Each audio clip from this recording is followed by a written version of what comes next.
Hello दोस्तों, आप सभी को प्रभु यीशु मसीह के नाम में जय मसीह की, परमेश्वर के नाम की स्तुति और महिमा हो। विश्वास करता हूं परमेश्वर ने आपको और आपके परिवार को सुरक्षित रखा है, संभाला है। प्रभु के नाम की स्तुति और महिमा हो। मैं फिर से आप सभी का स्वागत करता हूं हमारे एक और नए वीडियो में। दोस्तों, आज का जो टॉपिक है, इस टॉपिक पे बहुत बार मैंने वीडियो बनाया है, लेकिन आप सभी लोगों के बहुत सारे कमेंट भी आते हैं कि और अच्छे से हमें इस टॉपिक के ऊपर समझाइए और अच्छे से बताइए, ताकि हम अपने जीवनों को जांच सके और वचन के अनुसार जीवन जी सके। इसीलिए मैं आज इस टॉपिक को लेकर आया हूं और मैं चाहता हूं कि आप इस वीडियो को पूरा देखें और पूरा वीडियो देखने के बाद अपने मसीह भाई बहनों में वीडियो को शेयर भी कर दें, क्योंकि जो चीज़ें आप सुन रहे हैं, समझ रहे हैं, वो दूसरे लोगों तक भी पहुंचाना हमारा काम है। देखिए, कई बार लोग कहते हैं कि हमें सेवकाई करनी है, हमें सुसमाचार बांटना है। अगर आप इस वीडियो को शेयर करते हैं जो परमेश्वर के वचन के द्वारा हमें समझ देती है, तो आप एक तरह से सेवकाई ही कर रहे हैं। आप दूसरे तक परमेश्वर के सच्चे वचन को पहुंचाने में मदद कर रहे हैं और ये आपके लिए धार्मिकता गिना जाएगा। जब आप स्वर्ग में जाएंगे तो ये भी आपके लिए गिना जाएगा कि आपने एक ऐसा वीडियो को शेयर किया था जिससे बहुत सारे लोगों के जीवन में बदलाव हुआ था। तो प्लीज़ आप लोग इस वीडियो को शेयर कर दीजिए, ताकि और भी भाई बहन लोग प्रभु यीशु मसीह के वचन को अच्छे से समझ सके। और मैं आप सभी का बहुत बहुत धन्यवाद करता हूँ कि पिछले कई वीडियो में आपने हमें सुना और आपने बहुत अच्छा रिस्पांस दिया और आप लोगों को परमेश्वर के साथ चलने में हमारे वीडियो के द्वारा मदद मिला। इसके लिए मैं आप सभी का धन्यवाद करता हूं। परमेश्वर का धन्यवाद करता हूं कि वो हर एक के दिलों को अब बदलता है, जो गलत चीज़ों में है उनको हटाकर अपनी ओर ला रहा है इस अंतिम दिनों में। इसलिए मैं परमेश्वर का बहुत बहुत धन्यवाद करता हूँ और आशा रखता हूँ कि आने वाले समय में आप सभी लोग अपने जीवनों को निरंतर परखते रहेंगे और परमेश्वर के वचन के अनुसार चलने की पूरी कोशिश करेंगे, क्योंकि ऐसा करना हमारे लिए ज़रूरी है। अगर हम अपने जीवनों को नहीं परखेंगे, नहीं सच्चाई को जान पाएंगे, तो हम अधूरे ज्ञान के कारण नाश हो जाएंगे, है ना। परमेश्वर का वचन कहता है कि मेरे लोग क्यों नाश हो जाते हैं? अधूरे वचन के, अधूरे ज्ञान के कारण। अब वचन की सच्चाई नहीं जानने का कारण लोग नाश हो जा रहे हैं। मेरे प्रियो, इसीलिए वचन को अच्छे से पढ़ें और उसे समझें, पवित्र आत्मा से प्रार्थना करें। जब भी आप वचन पढ़ने बैठें या सुनने बैठें तो आप प्रार्थना करें पवित्र आत्मा से कि वो आपको बुद्धि दे, ज्ञान दे, ताकि आप उस वचन की गहरी बातों को समझ सकें। ठीक है, तो चलिए देर नहीं करते हुए आज की वीडियो को हम शुरू करते हैं। दोस्तों, आज का जो टॉपिक है वो है व्यभिचार के ऊपर। बहुत बार मैंने व्यभिचार के ऊपर वीडियोस बनाए हैं, कई सारे वीडियोस हैं, आप उन सारे वीडियोस को हमारे चैनल पर जाकर देख सकते हैं। लेकिन मैं आज व्यभिचार के ऊपर वो बात आपको बताना चाहता हूं जो यीशु मसीह ने बाइबल में बताया। प्रभु यीशु मसीह के चेलों को यीशु मसीह ने शिक्षा दी। जिस समय यीशु मसीह संसार में थे, तब यीशु मसीह ने व्यभिचार के प्रति एक बात कही।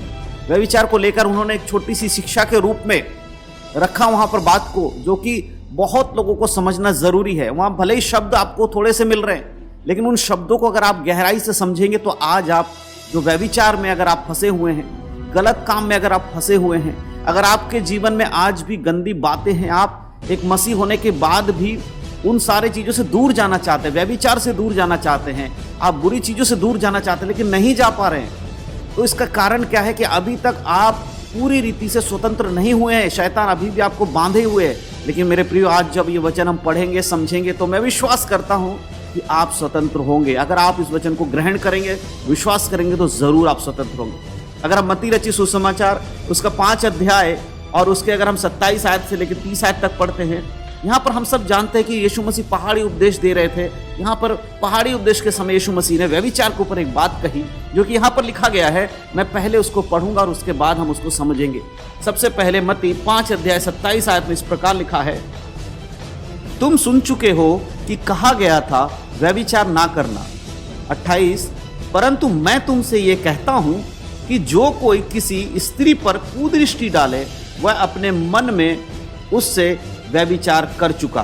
29, यदि तेरी दाहिनी आंख तुझे ठोकर खिलाए तो उसे निकाल कर फेंक दे, क्योंकि तेरे लिए यही भला है कि तेरे अंगों में से एक नष्ट हो जाए और तेरा सारा शरीर नरक में ना डाला जाए। 30, यदि तेरा दाहिना हाथ तुझे ठोकर खिलाए तो उसको काट कर फेंक दे, क्योंकि तेरे लिए यही भला है कि तेरे अंगों में से एक नष्ट हो जाए और तेरा सारा शरीर नरक में ना डाला जाए।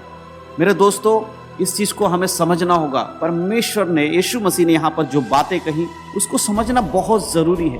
प्रभु कह रहा है कि पहले कहा गया था, जब परमेश्वर ने मूसा के द्वारा व्यवस्था दिया था, कहा था कि व्यभिचार नहीं करना है, व्यभिचार करोगे तो तुम्हें सजा मिलेगी, उसको मार डाला जाएगा। लेकिन यहां पर यीशु मसीह क्या कह रहे हैं कि तुम सुन चुके हो कि व्यभिचार नहीं करना है, लेकिन मैं तुमसे कहता हूं कि तुम किसी पराई स्त्री को बुरी नजर से भी मत देखो। मेरे दोस्तों, आज हमें और आपको इस चीज को समझना होगा।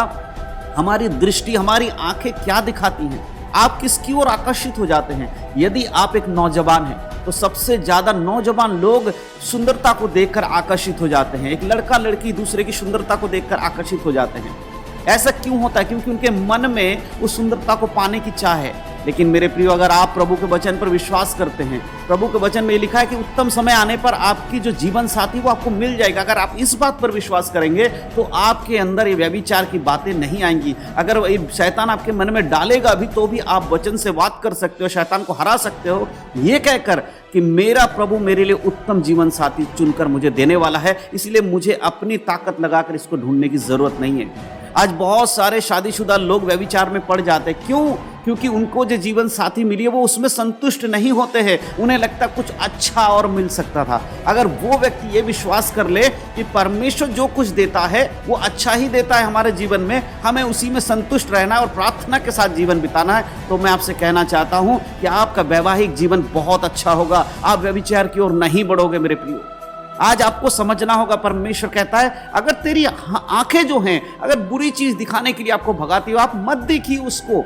अगर उसको देखने में आपको मजा आ रहा है, मत देखिए। मानिए आप कहीं जा रहे हैं, बाजार में जा रहे हैं, आपकी आंखें दिखाती है कि ये कितनी सुंदर एक स्त्री है, कितना सुंदर एक पुरुष है। दोनों के लिए, मैं आप दोनों के लिए बात कर रहा हूँ, किसी एक स्त्री या पुरुष के लिए, दोनों के लिए, चाहे आप पुरुष हो या स्त्री हो, बहन हो भाई हो, आप दोनों सुनिए। अगर आप कहीं बाहर जाते हैं और आपको एक सुंदर लड़का या सुंदर लड़की दिख जाती है और आपको उसकी ओर आपकी आंखें लेकर जाती है, तो आपको उसी समय परमेश्वर से विनती करना, प्रभु मेरी आंखें पाप की ओर जा रही, मुझे सामर्थ दीजिए पवित्र आत्मा, ताकि मैं इससे बच सकूं। यीशु मसीह के नाम से प्रार्थना करिए और उसको मत देखिए। ऐसी दृष्टि को आप हटाइए, मेहनत करिए, थोड़ा सा प्रार्थना में समय बिताइए, आपको परमेश्वर सामर्थ्य दे देगा इन चीजों से हटने के लिए।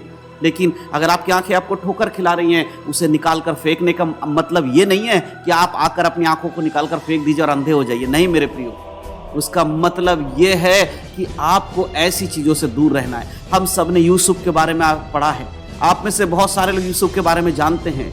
वो प्रभु के वचन में चलने वाला व्यक्ति, जब वो पोतीफर के घर में गया, उसकी पत्नी ने उस पर कुदृष्टि डाली, लेकिन उसने उसकी बातों को नहीं माना। उसके संग रहकर जो वो करना चाहती थी उसने करने से मना कर दिया और वहां से वो भाग गया। तो व्यभिचार से दूर रहने का एकमात्र तरीका यही है कि आपको भागना है उन सारे चीजों से जो आपको इसके पास लेकर आती है। हमें व्यभिचार से लड़ने की जरूरत नहीं है, उसका सामना करने की जरूरत नहीं है आपको। परमेश्वर के वचन में कहता है कि परमेश्वर के हथियार बांध लो ताकि तुम बुरे समय में शैतान का सामना कर सको। लेकिन व्यभिचार के मामले में आपको सामना नहीं करना है, परंतु उसे छोड़कर भागना है उससे। अगर आज आपके जीवन में ये सारी बातें आ रही है, व्यभिचार आ रहा है, तो आपको उससे दूर होना है। अगर मेरे नौजवान भाई बहनों, आज भी आप एक रिलेशनशिप में हैं, बॉयफ्रेंड गर्लफ्रेंड अगर आपकी है, तो आज ही के दिन अगर आप मसीह में होते ऐसा काम कर रहे हैं, ये छोड़ दीजिए, उससे भागिए, क्योंकि आपका जीवन इसके वजह से नष्ट होने वाला है। छोड़ दीजिए संसार की थोड़ी सी एक जो सुख सुविधाओं वाले जीवन, संसार की भौतिक चीजों को छोड़कर परमेश्वर की ओर आइए, परमेश्वर के मन लगाइए। प्रभु कहता तेरे हाथ अगर तुझे ठोकर खिलाता उसको काट कर फेंक। मेरे प्रियो, परमेश्वर पर विश्वास रखिए, वो उत्तम समय आने पर आपके लिए उत्तम जीवन साथी भी देगा और आपके पारिवारिक जीवन में भी शांति देगा, अगर आप प्रभु पर विश्वास करते हैं। क्यों व्यभिचार करके अपने जीवन को नाश की ओर ले जा रहे? प्रभु साफ साफ कहता है कि मैंने तुमसे कहा था कि व्यभिचार नहीं करना, परंतु अब कहता हूं कि किसी को बुरी नजर से भी मत देखना। ये शिक्षा प्रभु ने दिया है। इन शिक्षाओं पे चलना हमें ज़रूरी है, हमें चलना ही होगा, आपको चलना ही होगा। अगर आप नहीं चलेंगे मेरे प्रियो, तो अनंत काल आपके लिए बहुत बुरा होने वाला है। आप स्वर्ग जाना चाहते हैं या नरक जाना चाहते हैं, ये दोनों का चुनाव आपके हाथ में है। परमेश्वर ने अपने वचनों के द्वारा आपको बता दिया है, करना क्या है वो आपके हाथ में। मैं तो आपसे यही चीज़ आपसे चाहता हूँ कि अगर आप ऐसे गलत चीज़ों में हैं, उससे मन फिराइए, हट जाइए और प्रभु की ओर मन लाइए, क्योंकि यीशु मसीह का आना बहुत जल्दी होने वाला है।